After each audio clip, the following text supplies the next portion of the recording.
दोस्तों इस वीडियो में जानने वाले हैं एक ऐसा वाकया जिसमें वक्त का हाकिम और 22 लाख मुरब्बा मील का हुक्मरान मुजरिम की तरह इंसाफ के कटघरे में खड़ा है, जिसका पस मंजर कुछ इस तरह है कि हजरत सैयदना अब्बास रज़ियल्लाहु ताला अन्हु का घर मस्जिद नबवी के साथ था और उस मकान का परनाला मस्जिद की तरफ था। जब बारिश होती तो परनाला से पानी गिरता जिसके छींटे नमाजियों पर पड़ते। हजरत उमर फारूक रज़ियल्लाहु ताला अन्हु ने नमाजियों पर छींटे पड़ते देखा तो परनाले को उखाड़ फेंका। हजरत अब्बास रज़ियल्लाहु ताला अन्हु आए, देखा उनके मकान का परनाला उतार दिया गया है। पूछा यह किसने किया? जवाब मिला अमीरुल मोमिनीन ने नमाजियों पर छींटे पड़ते देखे तो उसे उतार दिया। हजरत सैयदना अब्बास रज़ियल्लाहु ताला अन्हु ने काजी के सामने मुकदमा दायर कर दिया। चीफ जस्टिस उबय बिन काब रज़ियल्लाहु ताला अन्हु है और वक्त के अमीरुल मोमिनीन हजरत उमर फारूक रज़ियल्लाहु ताला अन्हु जब उबय बिन काब रज़ियल्लाहु ताला अन्हु की अदालत में पेश हुए तो जज साहब लोगों के मुकदमात सुन रहे हैं और सैयदना उमर फारूक रज़ियल्लाहु ताला अन्हु अदालत के बाहर इंतजार कर रहे हैं। काफी इंतजार के बाद जब सैयदना उमर फारूक रज़ियल्लाहु ताला अन्हु अदालत के रूबरू पेश हुए तो बात करने लगे, मगर उबय बिन काब रज़ियल्लाहु ताला अन्हु ने रोक दिया कि पहले मुद्दई का हक है कि वह अपना दावा पेश करे। यह उमर के दौर का चीफ जस्टिस हैं। सैयदना अब्बास रज़ियल्लाहु ताला अन्हु दावा करते हैं कि मेरे मकान का परनाला शुरू से मस्जिद नबवी की तरफ था। ज़माने नबवी के बाद सैयदना अबू बकर सिद्दीक रज़ियल्लाहु ताला अन्हु के दौर में भी यही रहा, लेकिन उमर ने मेरे मकान का परनाला मेरी अदमे मौजूदगी में मेरी इजाजत के बगैर उतार दिया है, लिहाजा मुझे इंसाफ चाहिए।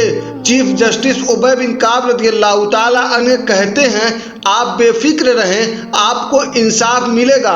काजी ने सैयदना उमर रज़ियल्लाहु ताला अन्हु से पूछा आपने सैयदना अब्बास के घर का परनाला क्यों उतारा? 22 लाख मुरब्बा मील का हाकिम कटघरे में खड़ा होकर कहता है हजरत सैयदना अब्बास के मकान का परनाला मस्जिद नबवी की तरफ था। जब बारिश होती है परनाले से पानी बहता है और छींटे नमाजियों पर पड़ते हैं जिससे नमाजियों को परेशानी होती है, इसलिए मैंने उसे उतार दिया। उबय बिन काब रज़ियल्लाहु ताला अन्हु ने देखा कि हजरत सैयदना अब्बास रज़ियल्लाहु ताला अन्हु कुछ कहना चाह रहे हैं। पूछा आप क्या कहना चाह रहे हैं? हजरत अब्बास रज़ियल्लाहु ताला अन्हु कहते हैं जिस जगह मेरा मकान है यहाँ रसूलुल्लाह सल्लल्लाहु ताला अलैहि वसल्लम ने अपनी छड़ी से मुझे निशान लगा कर दिया और मैंने उसी जगह मकान बनाया। फिर जब परनाला नस्ब करने का वक्त आया तो रसूल पाक सल्लल्लाहु ताला अलैहि वसल्लम ने कहा चचा मेरे कंधे पर खड़े होकर उस जगह परनाला नस्ब कर दे। मैंने नबी करीम सल्लल्लाहु ताला अलैहि वसल्लम के कंधे पर खड़ा होने से इनकार किया, मगर भतीजे के इसरार पर मैंने उसके कंधे पर खड़ा होकर यहाँ परनाला नस्ब किया। यहाँ पर परनाला नबी करीम सल्लल्लाहु ताला अलैहि वसल्लम ने खुद लगवाया था। उबय बिन काब रज़ियल्लाहु ताला अन्हु ने पूछा इसका कोई गवाह है आपके पास? हजरत सैयदना अब्बास रज़ियल्लाहु ताला अन्हु जल्दी से बाहर गए और कुछ अंसार को लेकर आए। उन्होंने गवाही दी कि हजरत सैयदना अब्बास रज़ियल्लाहु ताला अन्हु सच कह रहे हैं। यह सुनते ही हजरत उमर फारूक रज़ियल्लाहु ताला अन्हु के होश उड़ गए और रोने लगे और आंसुओं की झड़ी लग गई।